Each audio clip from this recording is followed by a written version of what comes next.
अयोध्या में बनने वाले राम मंदिर को लेकर पूरे देश में उत्साह का माहौल है। वहीं जिन कार सेवकों ने उस हिस्सा लिया था, उस समय उनकी नजरों में 33 साल बाद आज वो सपना साकार हो रहा है। अयोध्या में राम मंदिर को लेकर राजस्थान का भी विशेष योगदान रहा है। चाहे 1990 में कार सेवा हो या फिर 1992 में विवादित ढांचा गिराना, और चाहे अब राम मंदिर बनवाने में योगदान की बात हो। राम मंदिर बनाने के योगदान में राजस्थान के कई हिस्सों की खास भागीदारी रही है। आज हम आपको बताने जा रहे हैं राजस्थान के जोधपुर जिले में रहने वाले उस समय के युवा कार सेवक अरुण माथुर की जुबानी, जिन्होंने अपनी जवानी में कदम रखते ही राम मंदिर के आंदोलन में हिस्सा लिया था। पूरे देश में राम मंदिर की प्राण प्रतिष्ठा को लेकर लोगों में उत्साह देखा जा रहा है, लेकिन राम मंदिर की प्राण प्रतिष्ठा से पहले किस तरह से कार सेवकों ने अपना बलिदान दिया था और किस तरह की घटनाक्रम हुए थे, जिसके बाद आज यह भव्य राम मंदिर बनने जा रहा है अयोध्या में। जोधपुर से 1990 में जाने वाले कार सेवक अरुण माथुर, जिनकी उम्र उस समय 22 साल की थी, आज 33 साल का उनके सपना है जो पूरा हो रहा है। हमारे साथ है अरुण माथुर, जिन्होंने 1990 की कार सेवा में और 1992 में भी दोनों बार अयोध्या गए थे। उनसे जानते हैं कि किस तरह का हालात थे 1990 में, कैसे कार सेवकों पर गोलियां चली गई थी। सारी घटनाक्रम जानने के लिए एनडीटीवी के साथ विशेष तौर से अरुण जी, किस तरह से जो है 1990 में आप लोग किन के सानिध्य में गए थे, क्या क्या घटनाक्रम हुआ था?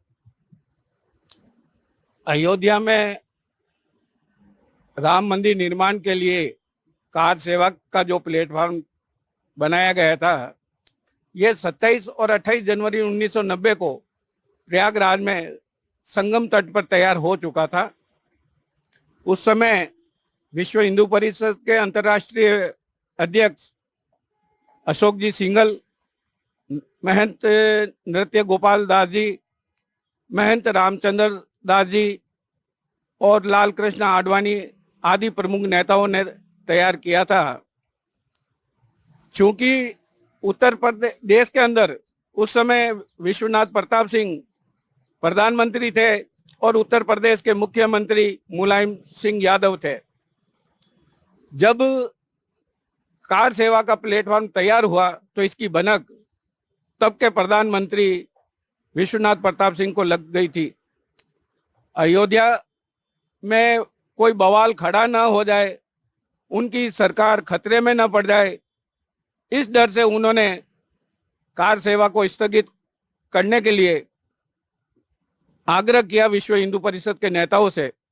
उन्होंने एक बैठक भी बुलाई, लेकिन व्हीप नेता अपनी बात पर अड़िग रहे थे। तब विश्व प्रताप सिंह ने परमहंस महंत रामदास जी से आग्रह किया और रामचंद्र जी परमहंस के आग्रह पर ही विश्व हिंदू परिषद ने इस पर सहमति जता दी थी। लेकिन 25 सितंबर 1990 को लाल कृष्ण आडवाणी ने सोमनाथ से अयोध्या के लिए रथ यात्रा निकालकर कार सेवकों को यह संकेत दे दिया था कि उनका रथ 30 अक्टूबर 1990 को अयोध्या पहुंचेगा, उसके पहले आप लोगों को भी वहां पहुंचना है।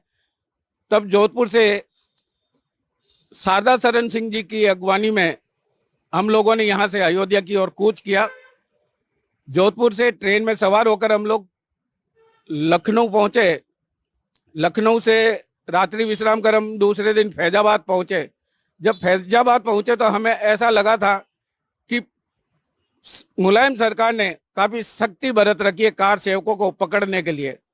तो हम जंगल के रास्ते होते हुए किसी न किसी की मदद लिए हम लोग अयोध्या पहुंच गए थे।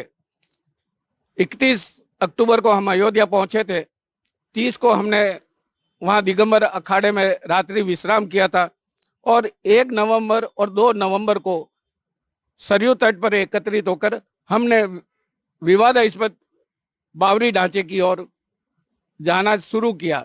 लेकिन वहां पर सख्ती ज्यादा थी। मुलायम सरकार ने जगह जगह सेना के जवान, पुलिस के जवान खड़े रखे थे। कार सेवकों को आगे बढ़ने नहीं दिया जा रहा था।